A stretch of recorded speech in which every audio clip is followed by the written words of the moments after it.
Shalom Bapak Ibu jemaat yang terkasih dalam Tuhan.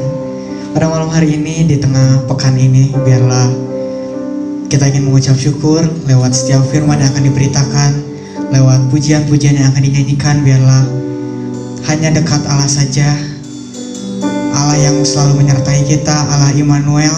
Kita ingin mempercayai, kita ingin mengimani bahwa Allah selalu beserta dengan kita.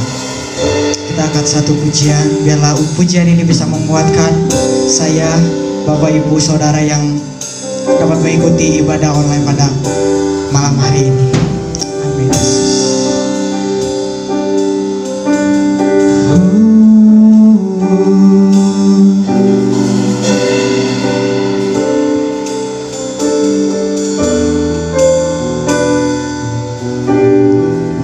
Bapakku datang, Bapakku datang dan berserah, ku nyatakan Kau yang berkuasa dalam gelap, Kau setia,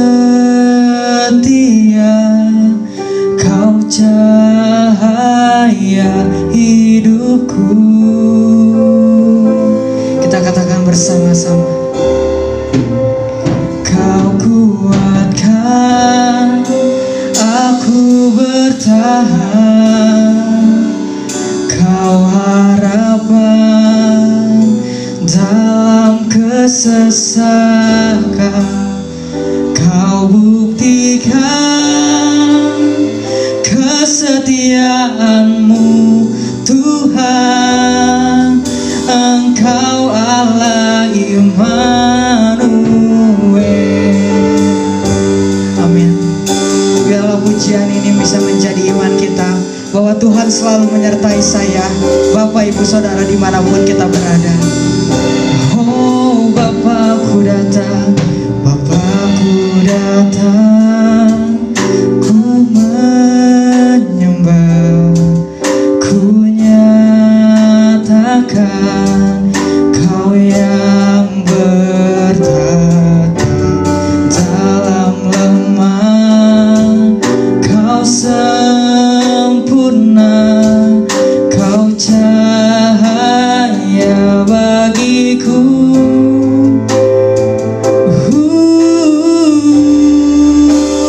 Kau kuatkan aku bertahan, Kau harapan dalam kesesakan, Kau buktikan kesetiaan-Mu Tuhan. Engkau Allah Immanuel. Kau kuatkan aku bertahan, Kau harapan dalam kesesakan, Kau buktikan kesetiaan-Mu Tuhan. Engkau Allah Immanuel. Kau kuatkan aku bertahan, Kau harapan dalam kesesakan,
percaya bahwa Tuhan kami, Tuhan yang selalu menyertai kami, Bapak.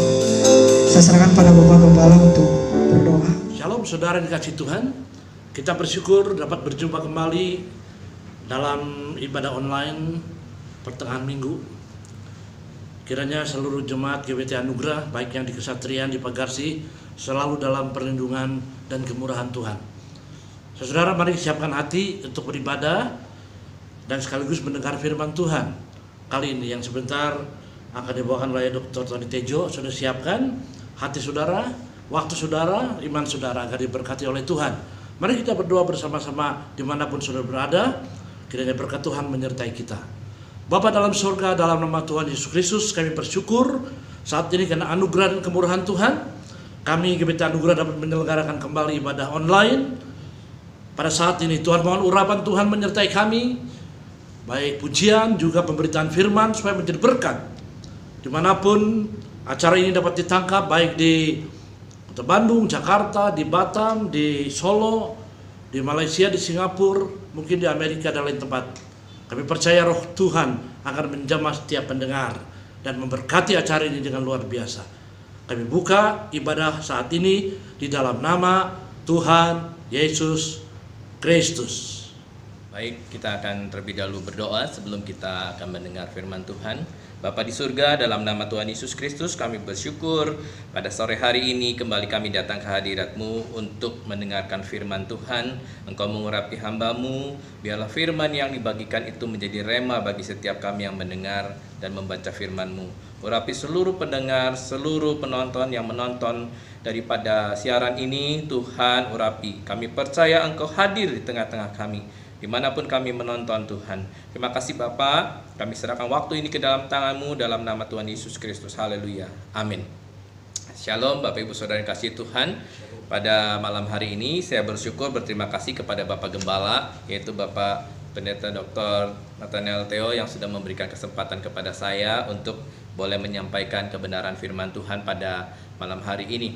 Saya menyapa kepada jemaat-jemaat Tuhan yang ada di GBT Kesatriaan dan juga yang di GBT Pagarsi serta di seluruh tempat di kota-kota yang ada di Indonesia maupun sampai di luar negeri. Saya menyapa Shalom, Tuhan Yesus memberkati kita sekalian, dan juga bagi gereja-gereja lain yang ikut serta untuk menyaksikan firman Tuhan dan ibadah ini. Saya mengucapkan selamat bergabung.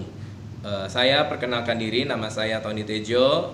Saya mempunyai 1 istri, 2 anak, dan melayani sebagai dosen STT Karisma, juga mendirikan School of Writing dan juga Penabur Bible School, menulis 19 buku dan menulis di berbagai media termasuk di Bahana.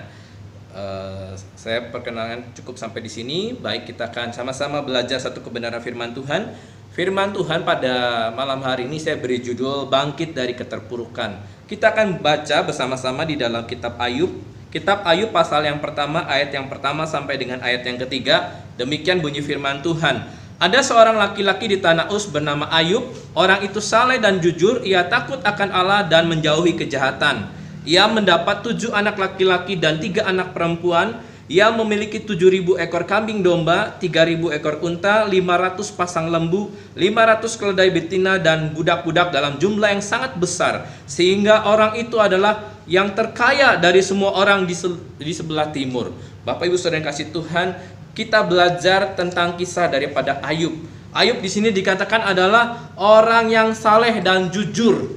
Dia tinggal di tempat yang bernama Uz. Dia luar biasa sekali. Ya, di sini Alkitab mencatat kekayaannya. Ia memiliki 7 anak laki-laki dan 3 anak perempuan. Anak itu sungguh sangat berharga. Dan kemudian ia memiliki 7.000 ekor kambing domba. Kambing domba 7.000 ekor. Dan juga memiliki 3.000 ekor unta. Kemudian memiliki 500 pasang lembu, 500 keledai betina, dan sangat banyak budak. Bukankah dia menjadi orang yang kaya? Kalau sekarang kita bandingkan, dia adalah seorang miliarder. Mungkin masuk dalam jajaran 100 besar orang-orang terkaya di dunia. Jadi Ayub bukan orang sembarangan. Dialah orang yang terpandang, orang yang kaya, dan dikatakan dia juga orang yang saleh. Nah, Bapak Ibu Saudara yang kasih Tuhan, saat ini kita di seluruh dunia, termasuk di Indonesia, termasuk di Kota Bandung juga, kita menghadapi yang namanya pandemi COVID-19. Ada orang yang mengatakan bahwa pandemi COVID-19 ini dikatakan sebagai pembunuh dari segalanya.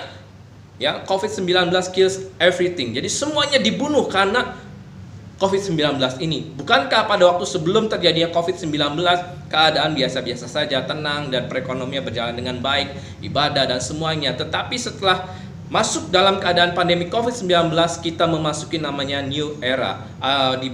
Di dalam new era ini yaitu new normal, di mana keadaannya tidak lagi normal seperti biasa, tapi berbeda dari keadaan sebelumnya. Dan kalau kita lihat dampak dari COVID-19 ini sudah mengobrak-abrik seluruh kehidupan dari umat manusia. Ya, kalau kita lihat ya, dari ekonomi, pariwisata, kemudian dari pendidikan, di mana semua para mahasiswa maupun para murid belajar online di rumah. Kemudian dari segi pekerjaan, mereka bekerja di rumah. Mungkin sekarang sudah sebagian bekerja secara offline, bekerja di kantor, di pabrik. Ada juga yang hotel-hotel, pariwisata, itu terkena dampaknya, bahkan sampai peribadatan. Kita banyak beribadah secara online melalui YouTube, Instagram, ataupun juga melalui Facebook. Nah, dampak dari COVID-19 ini sudah merusak berbagai segi di dalam kehidupan umat manusia, dalam kehidupan kita termasuk juga di dalamnya. Nah, hal ini membawa kita di dalam keadaan yang sangat terpuruk. Berapa banyak orang-orang yang terkena dampak dari hal ini? Orang-orang di PHK, perusahaan-perusahaan yang gulung tikar, rumah-rumah yang dijual. Kenapa? Karena mereka tidak lagi memiliki uang untuk bisa bertahan hidup.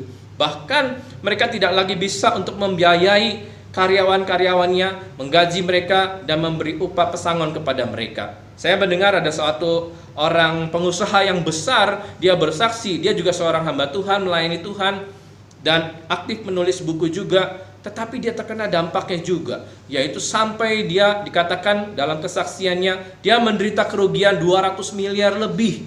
Perusahaannya harus tutup. Dia mempunyai perusahaan sepatu, tas yang terbuat dari kulit. Dia juga punya sekolah, dimulai dari playgroup, ya, TK.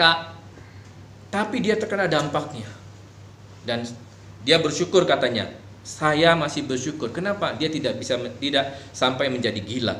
Jadi keadaan COVID-19 ini benar-benar membuat orang siapapun mengalami keterpurukan yang luar biasa. Nah, pada saat ini kita mau belajar bagaimana kita bisa bangkit dari keterpurukan kita.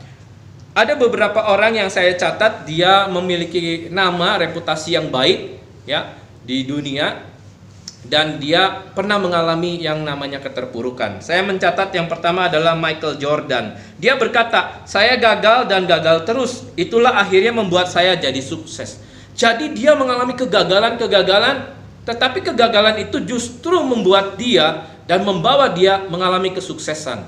Kenapa? Pada waktu dia masuk ke dalam klub di sekolahnya, klub bola basket, ternyata ditolak. Tapi hal itu tidak menjadikan dia mundur, malah menjadikan dia termotivasi untuk berlatih, belajar, dan akhirnya dia masuk ke dalam klub bola basket yang namanya Chicago Bulls, dan kemudian berhasil menjadi juara di peringkat yang pertama kejuaraan NBA sebanyak 6 kali. Dimulai dari kegagalan, dan kegagalan berakhir kepada kesuksesan. Seorang tokoh lain, dia bernama Oprah Winfrey. Dia berkata seperti ini, petualangan terbesar yang sesungguhnya bisa Anda lakukan adalah menjalani kehidupan impian Anda. Jadi dikatakan petualangan terbesar yang sesungguhnya yang kita alami ini adalah menjalani kehidupan impian kita. Apa yang menjadi mimpi kita, saudara sekalian? Kita bermimpi untuk menjadi apa? Alami itu. Dan apa yang dialami oleh Oprah Winfrey ini sungguh sangat tragis. Pada usia 9 tahun dia mengalami pelecehan seksual oleh pamannya yang berusia 19 tahun. Padahal paman ini bertugas untuk menjaga dia, tapi malah melecehkan secara seksual. Dan kemudian yang lebih tragis, bahwa di usia 14 tahun dia mengalami kehamilan. Dan kehamilan yang pertama ini ternyata anaknya dibawa prematur. Jadi mengalami prematur dan akhirnya meninggal. Sungguh sangat tragis. Dia hidup di dalam kemiskinan karena dia dibesarkan oleh neneknya. Tetapi hal itu tidak membuat mimpinya untuk menjadi seorang tokoh yang aktif sebagai presenter talk show itu tidak surut.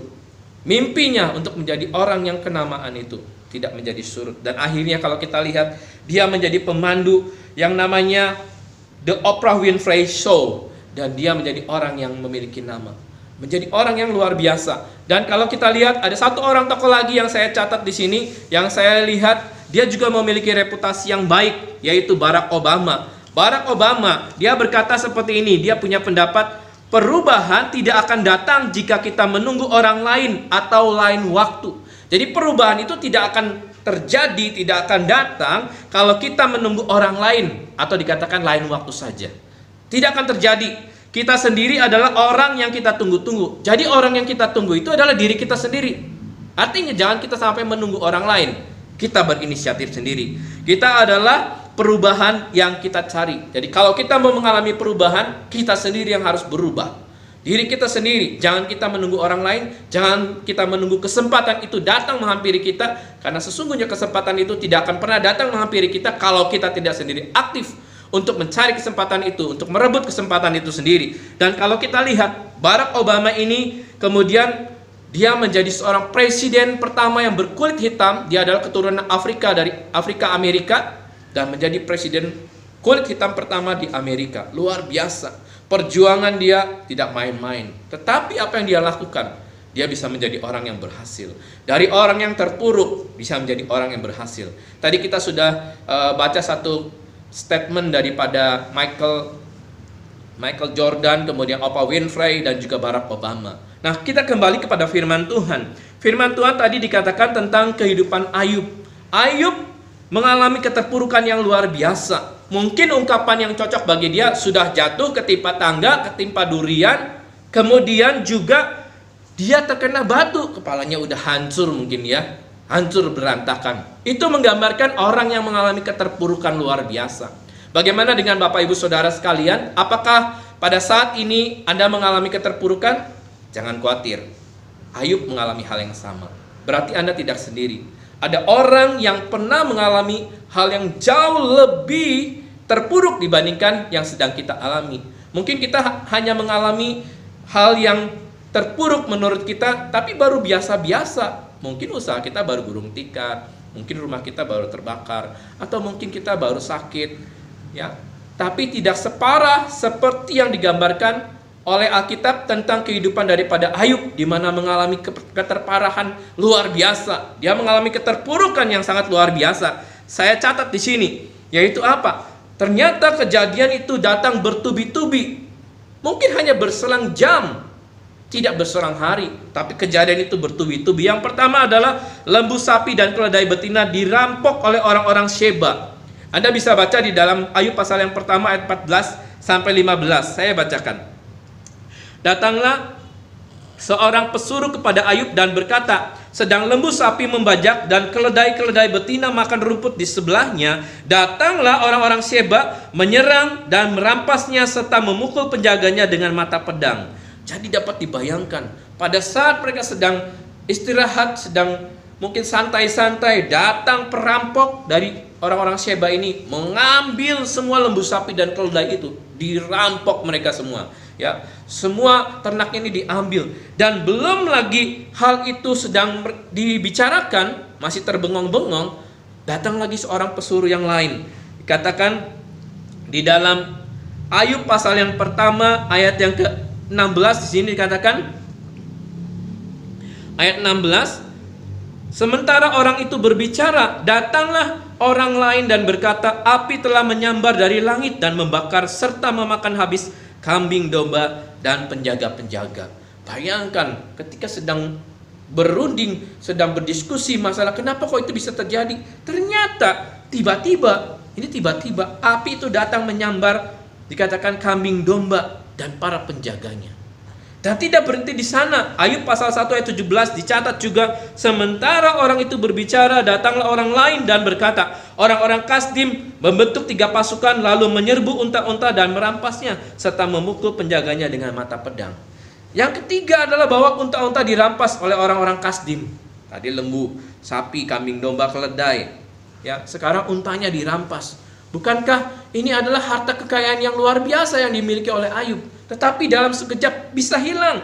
Dan kemudian dikatakan juga dalam ayat yang ke-18, Sementara orang itu berbicara, jadi masih sedang berbicara, ada berita buruk terjadi. Datanglah orang lain dan berkata, anak-anak Tuhan yang lelaki dan yang perempuan sedang makan-makan dan minum anggur di rumah saudara mereka yang sulung. Maka tiba-tiba ayat 19, angin ribut bertiup dari belakang padang gurun, dari seberang padang gurun. Rumah itu dilandanya pada 4 penjurunya dan roboh menimpa orang-orang muda itu sehingga mereka mati. Dikatakan seketika anaknya yang 7 laki-laki dan 3 anak perempuan ini mati seketika.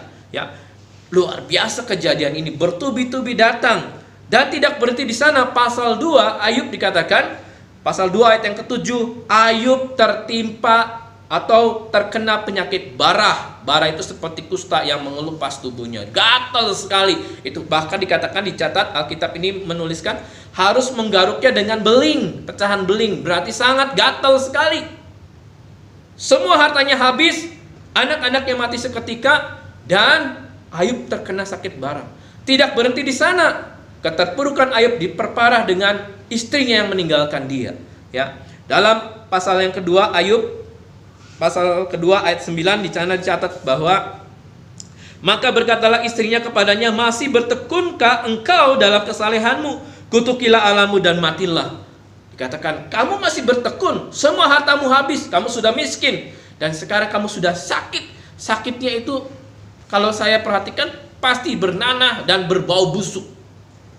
Wah, sangat luar biasa sekali. Sampai istrinya katakan, udahlah, kamu kutuki aja Allahmu, dan kemudian kamu mati.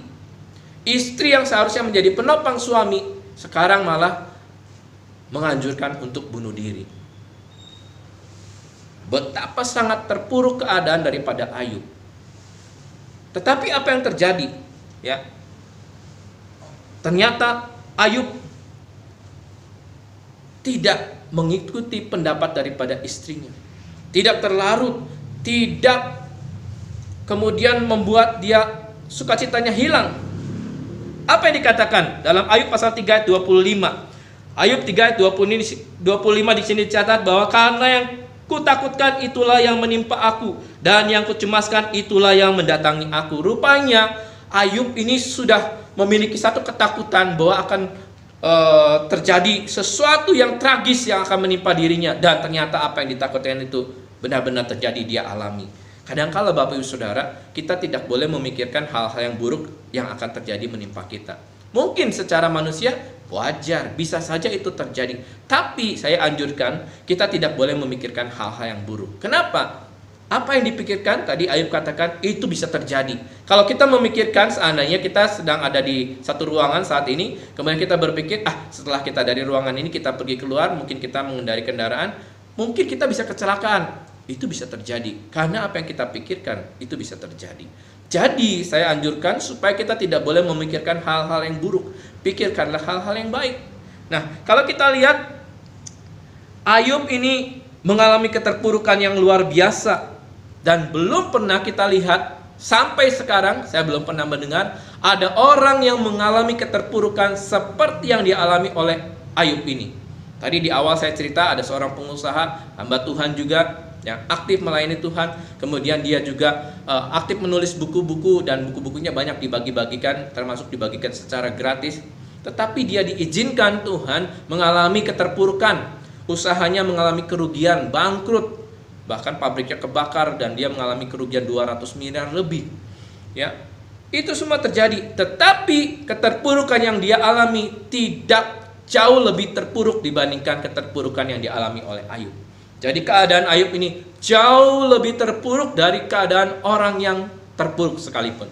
Jadi jangan takut, jangan khawatir. Ayub mengalami hal ini, tapi kemudian kita bisa melihat happy endingnya bagaimana. Kalau kita sedang mengalami hal ini, mungkin kita belum melihat endingnya bagaimana. Kenapa? Karena kita belum mengalami happy. Kalau kita sudah sampai ke happy, berarti itu sudah sampai ke tahap endingnya. Kenapa? Kalau kita lihat di dalam kitab Ayub, dari awal Ayub mengalami penderitaan, dan kita bisa melihat sampai akhir kehidupannya bagaimana. Nah, saya lihat di sini, apa kuncinya? Kenapa Ayub bisa bangkit dari keterpurukannya? Saya lihat ada 5 hal yang dilakukan oleh Ayub. Yang pertama adalah Ayub berpikiran yang baik. Ayub memikirkan apa yang baik. Di dalam pasal 2 ayat 10 bagian B dikatakan bahwa Apakah kita mau menerima yang baik dari Allah tetapi tidak mau menerima yang buruk? Jadi kalau kita melihat segala sesuatu yang terjadi dalam kehidupan kita, berpikirlah bahwa pikiran kita itu berpikiran yang baik, ya, bahwa semua yang terjadi itu adalah untuk mendatangkan kebaikan, kita diizinkan oleh Tuhan. Tetap ujung-ujungnya adalah bahwa happy ending. Tuhan akan memberikan sesuatu yang baik bagi kita, ya. Jadi pikirkanlah atau berpikirlah yang baik, jangan berpikir yang buruk. Jangan sampai kita kemudian seperti anjuran daripada istri Ayub ini yang mengatakan, pergilah kutukilah Tuhan dan kemudian kamu mati aja. Jangan, saudara. Tapi biarlah kita mau berpikiran yang baik, bahwa semua itu untuk mendatangkan kebaikan bagi kita. Semua yang Tuhan berikan, semua yang Tuhan izinkan itu pasti mendatangkan kebaikan, apapun itu. Dan kedua, Ayub bertahan, tetap beriman kepada Allah. Dia tidak goyah imannya, dia tetap bertahan. Bahkan bukan hanya tanggapan dari istri, tetapi dari 4 temannya pun yang menggoda dia, yang mengatakan, oh kamu karena kamu berdosa, kamu minta ampun deh. Pasti kalau orang yang sakit, menderita, bangkrut, pasti ini karena kamu berdosa.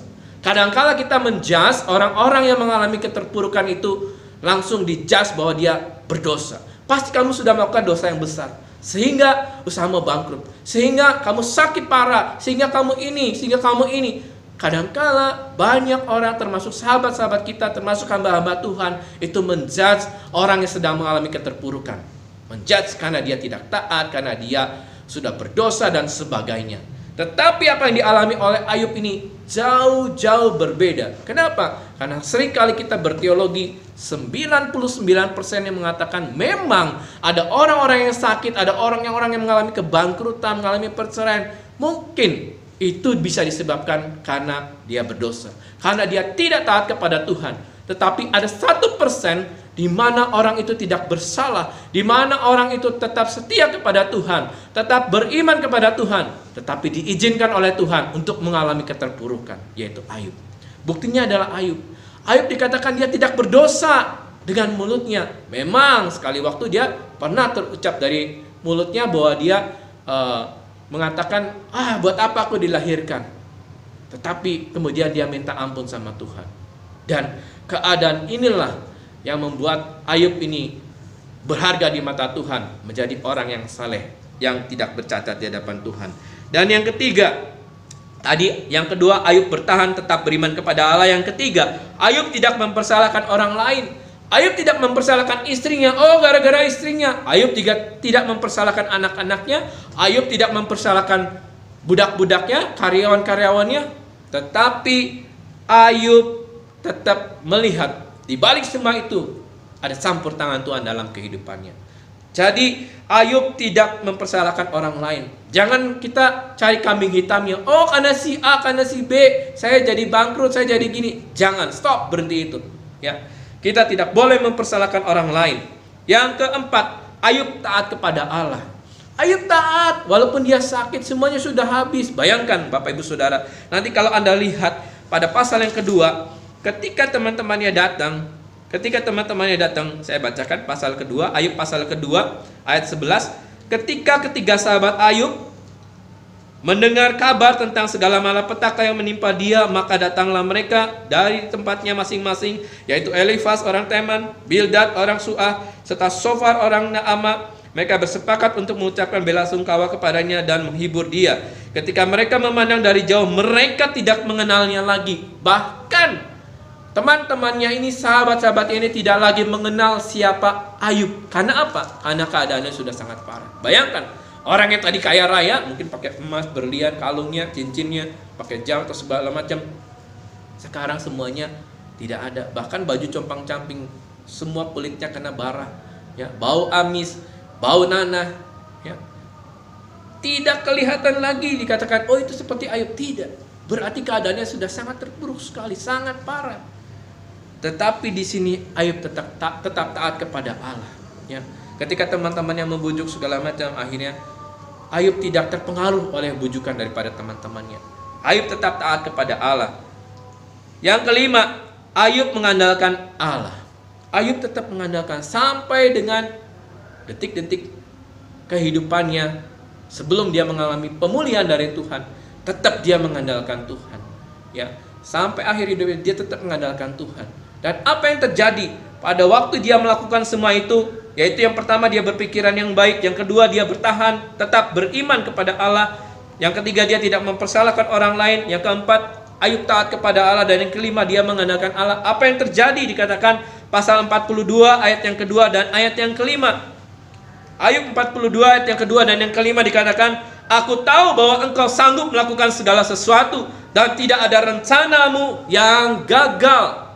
Ya, hanya dari kata orang saja aku mendengar tentang engkau, tetapi sekarang mataku sendiri memandang engkau. Ya, jadi kita lihat rencana Tuhan dalam kehidupan kita, Bapak Ibu Saudara sekalian, tidak ada yang gagal. Rencana Tuhan adalah rencana yang indah, rencana damai sejahtera, mendatangkan kebaikan bagi kita. Mungkin saat ini kita belum mengalami karena kita sedang diproses oleh Tuhan.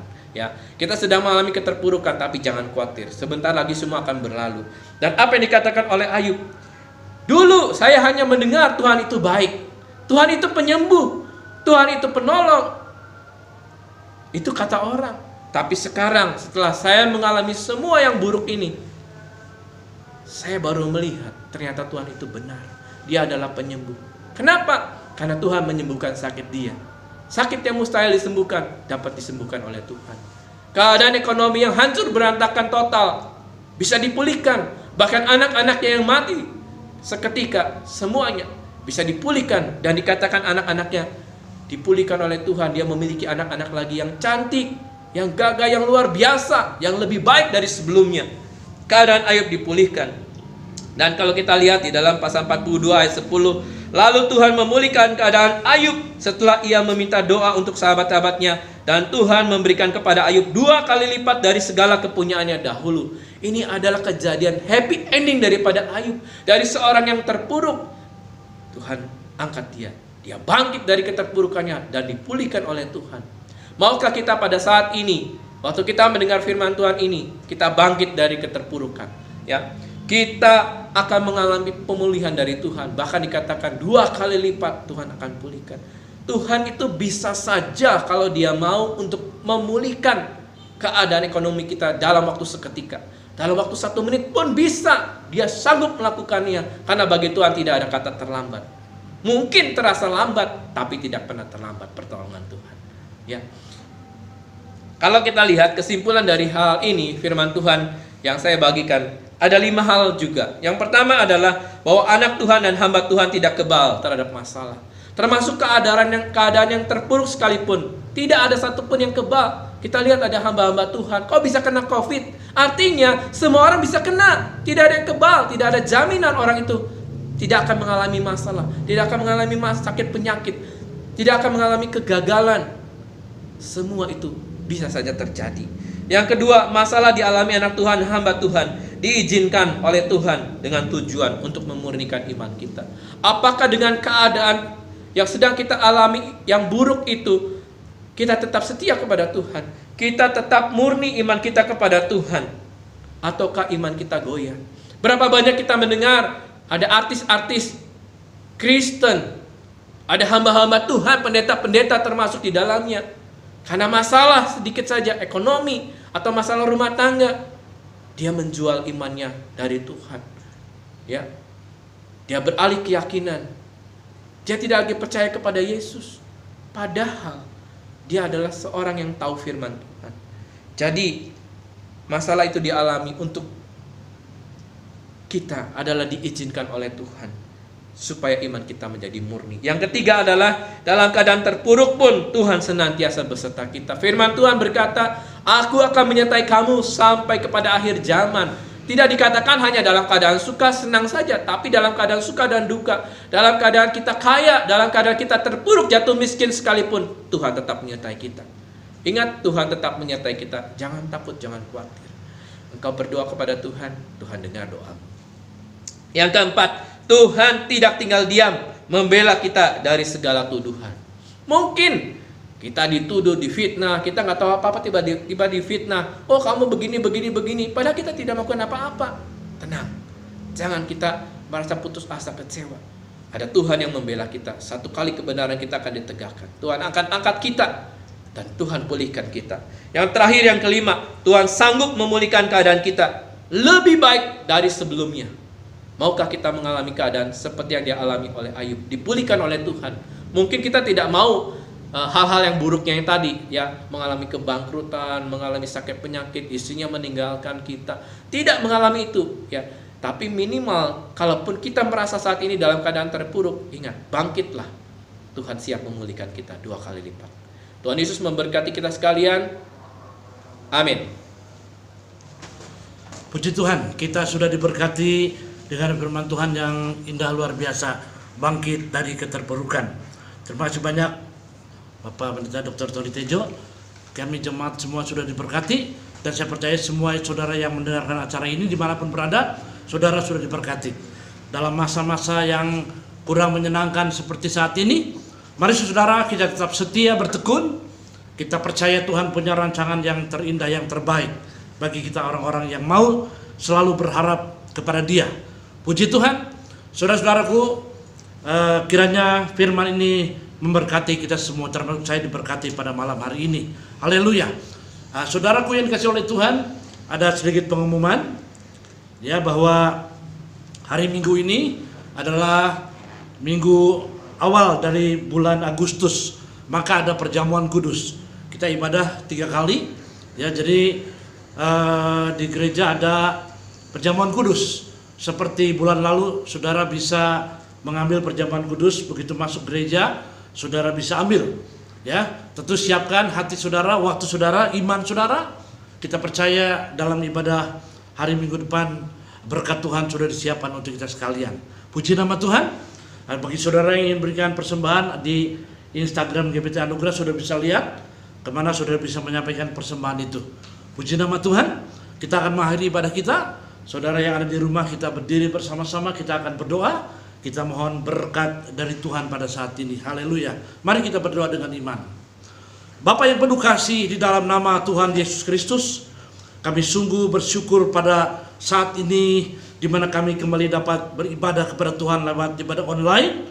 Tuhan, dan kami juga sudah mendengarkan firman yang menguatkan, meneguhkan, untuk kami selalu berharap kepada Tuhan untuk bangkit dalam keterpurukan. Terima kasih Tuhan.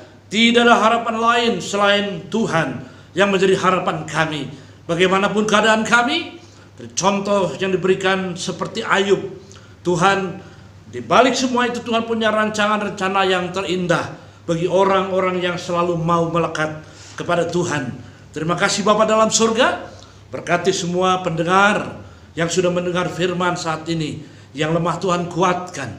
Yang sedang mengalami tantangan problem, Tuhan akan menjamah, memulihkan dengan tangan Tuhan yang kuat. Haleluya. Kalau ada yang sakit oleh bilur Tuhan, mereka disembuhkan. Kami sangat percaya mukjizat Tuhan masih terjadi. Puji nama Tuhan. Kami berdoa juga ya Tuhan bagi pemerintah kami yang kami kasih, pemerintah Indonesia, dari Bapak Presiden dan Wakil Presiden, para menteri, sampai pejabat daerah yang paling rendah. Tuhan memberikan kesehatan, sinergitas untuk menanggulangi wabah corona, supaya negara Indonesia boleh tertolong dengan pertolongan Tuhan, dan kemuliaan Tuhan hadir atas Indonesia. Juga malam hari ini kami berdoa untuk hamba-Mu Pak Dr. Tony Tejo, sudah melayani firman. Tuhan memakai beliau dimanapun, entah sebagai dosen, pelayan firman, dimanapun Tuhan tempatkan hamba-Mu ini untuk melayani Engkau, mengurapi, memberkati, melengkapi dengan hikmat dari sorga, sehingga Bapak Tony Tejo menjadi berkat dan kemuliaan bagi nama Tuhan. Berkati keluarganya, istri, anaknya semua. Kami percaya Kau adalah gembala yang setia untuk Pak Tony Tejo dan keluarga. Terima kasih Tuhan. Terpujilah nama-Mu. Saudara yang terkasih, Tuhan menyinari Kau dengan wajah-Nya, menaungi Kau dengan anugerah-Nya. Berkat dari Bapa, cinta kasih dari Tuhan Yesus Kristus, persekutuan Roh Kudus menyertai kita semua saat ini sampai selama-lamanya. Dalam nama Tuhan Yesus Kristus kita berdoa. Semua yang percaya mengatakan amin. Shalom. Tuhan memberkati. Puji Tuhan.